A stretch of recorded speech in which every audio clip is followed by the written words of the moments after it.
because we are clearly a victim in this system of the technological educational complex. President Eisenhower warned the country many years ago when he left office against the military-industrial complex. Well, we are hook, line, and sinker in this system, absolutely bought and paid for by the educational technological complex. It's almost scandalous, and I hope it never becomes a scandal. I'm not suggesting that it does, but when I see them sponsoring for thousands of dollars the State of the Schools address and things like that, I begin to wonder, or giving us awards from phony organizations that they pay for, I begin to wonder.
Does not have research behind it.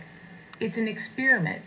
We're paying a lot of money for an experiment, and we are putting our children's educational achievement into an experiment. And one of the things that I would suggest is that we keep some manner of a control group so that we don't, at the elementary school level, do away with students that are not using these devices, because otherwise there is no way to compare what is working, what is not working. So well, we haven't worked on a control group basis. In other words, we haven't denied one group and privileged another so that we can compare the results. We have rolled it out wholesale. So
we don't have any empirical data. Well, We're going to get empirical data.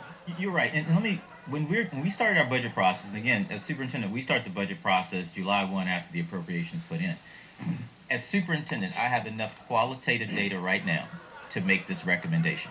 I think Mr. Yulfelder said it. If you go visit a school, talk to a teacher, you start looking at preliminary map data, which I know is just an internal data map measure that we use. We have enough qualitative data from student engagement, discipline down, attendance up at these 10 schools. So I have enough, in my professional opinion, enough qualitative data to make this recommendation. Now, I do believe Mr. Collins has a point that we do want to make sure some quantitative data points go along with it. That was the reason why we contracted with Johns Hopkins to go ahead and do an external report for us. Johns Hopkins will actually share additional information with us in the next, again, 5 to 6 weeks, and we'll have an end-of-year report. But at the time of this budget recommendation, I believe as superintendent we have enough qualitative data to move forward. And again, this is a budget request that actually brings us at this point balance of what we believe the state appropriation and the county appropriation will be for the 15-16 school year. Now, Dallas, you believe that the children in the lighthouse schools who are using devices are getting a more quality education? I didn't say that. What And the I would children- encourage you to do is go with me and visit a school. No, I I hear that. open up my schedule any day for you, Mr. Collins. I hear that. It's not about that. It's about.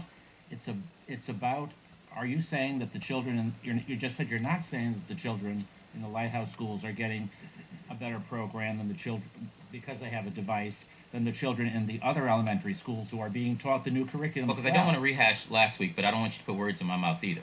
I did not say lighthouse school students are getting a better education than students in non-lighthouse schools. What I said very clearly, and let me be clear on this, is that as superintendent, I visit every single school every single year. I've been to these schools in some cases 4 to 5 times this school year, unannounced. There's enough qualitative data in talking with parents of those schools, principals, teachers, and looking at prelim map data, which measures our student growth from the beginning of the year to mid-year. We'll measure it again at the end of the year, where I can say fully and put my career on the line with this and say I'm prepared to make this budget recommendation to the Board of Education to continue with year 2. That's what I'm saying. All right, but is the implication to me then is that you're saying that the children at those schools where we have the devices are in fact performing better than the children at the schools where we don't have the devices? I don't want to get into a situation where you're putting words in my mouth. I'm I have not. enough I'm asking you a qualitative question. data. If you go qualitative data means that I've actually I know spoken with what people, I know what right? qualitative So data I is. have enough.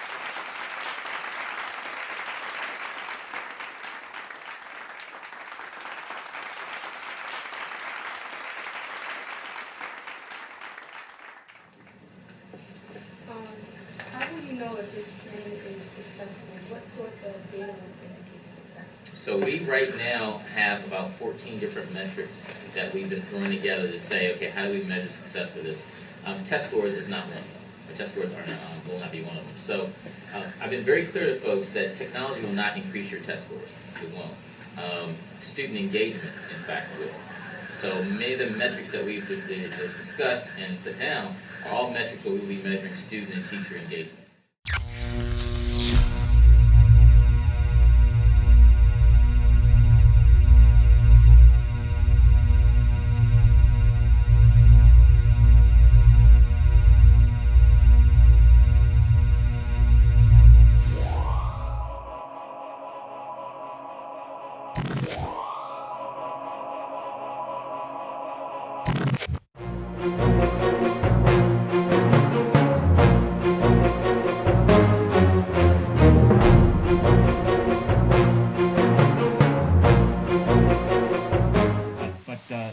That I just think we're going a little too quickly here, and it was my belief, and I'm not suggesting that anyone didn't tell us accurately what they thought at the time, but it was my belief that we were going to do that before we moved on with expanding, and I think there's a lot of other places where we could put the dollars, and I think while we're focusing on equity here of availability of devices, we're neglecting a lot of equity other places because we don't have the resources for it. And so I think we should pause and redo this, but that's my point of view, and I certainly respect you yours. have eloquently given us your point of view. I would suggest, I don't know if you've talked to any of the teachers in grades 1 to 3 who are using devices, but many of us have talked to the teachers themselves. So we're talking to the people in the front lines. And what I hear from the people in the front lines is opposite to what you're saying. No, I'm not saying anything. I'm saying Listen to me study for a it. second. Finish the Will you study. listen to me? These are the people in the front lines who already see the positive effects. I've talked to them. I've seen it. And it's not anecdotal to walk into a classroom and watch these kids at work. So I don't agree with what you have to say. I think the that's okay. positives are already there, and I think many of us who have visited see it. I don't have to wait for a study. I can't imagine the study's not going to be anything positive from what I've seen firsthand. I don't have to wait for a study. I don't have to wait for a study. I don't have to wait for a study. I don't have to wait for a study. I don't have to wait for a study.